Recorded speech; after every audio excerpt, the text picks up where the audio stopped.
ఇద్దరు కోళ్ళు కొట్లాడుకుంటే చింతపండు అసలు రేటు బయటపడిందిట. ఊళ్ళలో ఈ నాటి సామెత వింటూ ఉంటాం కదా. టీడీపీలో ఇద్దరు ప్రజాప్రతినిధుల కొట్లాట చూస్తూ ఉంటే అసలు నెంబర్లు బయటకు వస్తున్నాయా, కొత్త వాస్తవాలు తెలుస్తూ ఉన్నాయా, టీడీపీలో అసలు రియాలిటీ ఏంటి, లీడర్లు ఏం చేస్తూ ఉన్నారు అనే విషయాలు వన్ బై వన్ ప్రపంచానికి అర్థమవుతున్నాయా అని అనిపిస్తూ ఉంది. ఎస్, తిరువూరు తీగలాగితే టీడీపీ డొంక కదిలే పరిస్థితి వచ్చింది. అందుకోసమే విదేశాల్లో ఉన్న చంద్రబాబు నేరుగా తాను వచ్చే ఇష్యూని సెటిల్ చేస్తా అని చెప్పడం చూస్తూ ఉంటే ఈ ఇష్యూకున్న గ్రావిటీ ఏంటో మనకు అర్థమవుతుంది.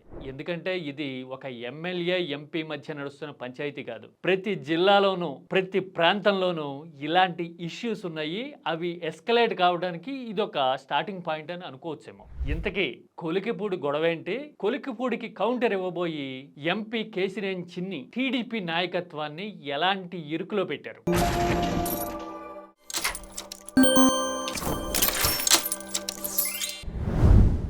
ఉమ్మడి కృష్ణా జిల్లాలో తిరువూరు ఎమ్మెల్యే కొలికిపూడి పంచాయతీ ఇప్పుడు కొత్తగా బయటకు వచ్చిందేం కాదు. కొన్నాళ్ల నుంచి చిటపటలు రేగుతూనే ఉన్నాయి.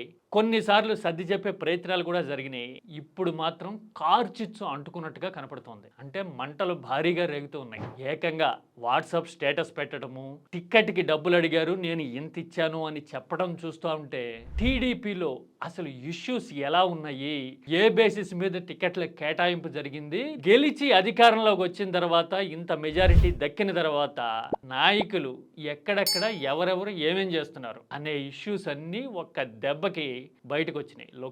లుకమంటూ కదా. పైగా ఈ ఇష్యూలో కొలికిపూడిని కౌంటర్ చేసేందుకు ఆవేశంగా మీడియా ముందుకు వచ్చిన ఎంపీ కేసినేని చిన్ని మాట్లాడిన తీరు చూస్తే ఆయన సంజాయిషి సమాధానం చెప్పుకోవడము, డిఫెండ్ చేసుకోవడం ఎంతవరకు చేయగలిగారో తెలియదు. కానీ టీడీపీ నాయకత్వాన్ని మాత్రం బ్రహ్మాండంగా ఇరకాటంలో పెట్టేశారు. 2 పాయింట్ల గురించి నేను ఇక్కడ మాట్లాడతా ఇప్పుడు. అవేంటో తెలుసా? ఒకటి, నేను నిఖార్సైన తెలుగుదేశం నాయకుడిని కార్యకర్తని. చూడండి, తాను నిబద్ధత గల సైనికుడిని అని చెప్తూ ఉన్నారు. తనకి నిబద్ధత ఉంది అంటే లేనిది ఎవరికి?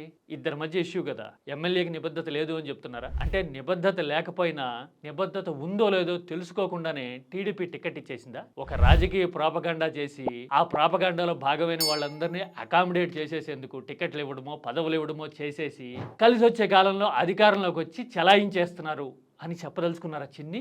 నిబద్ధత గురించి మాట్లాడడంలో అసలు అర్థం ఏంటి? నిబద్ధత తనకుంది అని చెప్పడాన్ని ఎలా అర్థం చేసుకోవాలి? వెంటనే వచ్చే క్వశ్చన్స్ అయితే ఇవే కదా. ఇది ఒక పాయింట్ అయితే, రెండోది, నేను పొద్దున్నే దేవినేని అవినాష్ దగ్గర, మధ్యాహ్నం పేరు నాని దగ్గర, సాయంత్రం కేసినేని నాని దగ్గర, రాత్రికి స్వామిదాస్ దాకా ఉండే క్యారెక్టర్ కాదు.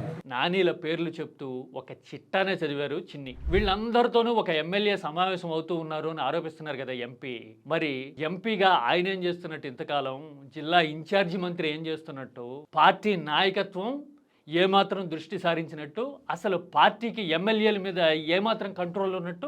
ఎన్నికలు జరిగి 1.5 ఏళ్లు కూడా కాల అవతల విపక్షానికి కనీసం ప్రతిపక్ష హోదా కూడా రాలేదని మనమే అంటున్నాము. అలాంటప్పుడు ఇంత మెజారిటీ లెక్కలేనంత బలం ఉన్న ప్రభుత్వంలో ఒక ఎమ్మెల్యే మిగతా పార్టీల నాయకులతోనూ మిగతా వాళ్ళతో సమావేశం అవుతున్నారు అంటే అది ఎవరి వైఫల్యం? నాయకత్వం ఏం చేస్తున్నట్టు? అంటే టీడీపీలో ఎవరి మీద కంట్రోల్ లేదా? నాయకత్వం ఫెయిల్ అయిపోయిందా? కేసినేని చిన్ని మాటకి అసలు అర్థం అదే కదా. అంటే తాను కౌంటర్ ఇవ్వాలి అనుకోబోయి చిన్ని టీడీపీ నాయకత్వాన్ని ఇరకాటంలో పెట్టి పరువు తీసినంత పని చేశారు అని అనిపిస్తూ ఉంది. ఈ 2 విషయాలు కాసేపు అలా ఉంచితే అసలు గొడవ ఏంటి అంటే, సోషల్ మీడియాలోనూ ఉమ్మడి కృష్ణా జిల్లాలోనూ కొంతకాలంగా చాలా రకాల ప్రచారాలు జరుగుతున్నాయి. ఆ మాటకొస్తే విజయవాడ పార్లమెంట్ నియోజకవర్గ పరిధిలోనే కాదు, అటు పక్కన ఏలూరు పార్లమెంట్కి సంబంధించిన సరిహద్దు నియోజకవర్గాల్లో, ఇటు పక్కన బందర్కి సంబంధించిన కొన్ని అసెంబ్లీ సెగ్మెంట్స్ లో కూడా ఇలాంటి టాక్ గట్టిగా ఉంది. అంటే పేకాట ఆడిస్తాడు, ఇసుక మాఫియా నడుపుతాడు, ప్రత్యేకమైన ఒక వ్యవస్థ నడుస్తూ ఉందని, ఫలానా లీడర్ చెబితేనే అడుగు ముందుకు పడాలని, ఎవరికి ఎంత అందాలో ఆ లీడర్ ఆదేశాల ప్రకారమే జరుగుతాయని, ఆయనకి పైన వెయిటేజ్ ఉండడం వల్ల ఎదురు నిలబడే పరిస్థితి లేదు అని కృష్ణా జిల్లా వ్యాప్తంగా రీసౌండ్ వస్తూ ఉంది. అరే రిలేటివ్లీ రాజకీయాల్లో కొత్తగా వచ్చి నిన్నగాక మొన్న ప్రపంచానికి ముఖం తెలిసిన వాళ్ళు కూడా ఈ స్థాయిలో పెత్తనం చెలాయించటము అంటే అసలు రెజిమ్ ప్రయారిటీ ఏంటి, ఏ బేసిస్ గా రాజకీయం నడుస్తా ఉంది అనే క్వశ్చన్స్ అందరిలోనూ వస్తా ఉన్నాయి. ఇది అసలు ఈ పంచాయతీకి మూల కారణం అని చెప్పడాన్ని బట్టి చూస్తూ ఉంటే సిచ్యువేషన్ చక్కబెట్టే పరిస్థితి ఉంది అని అనుకోవచ్చా? సమాధాన పడతారా? పైగా ఇక్కడ టిపికల్ సోషల్ ఈక్వేషన్ కూడా ఒకటి ఉంది.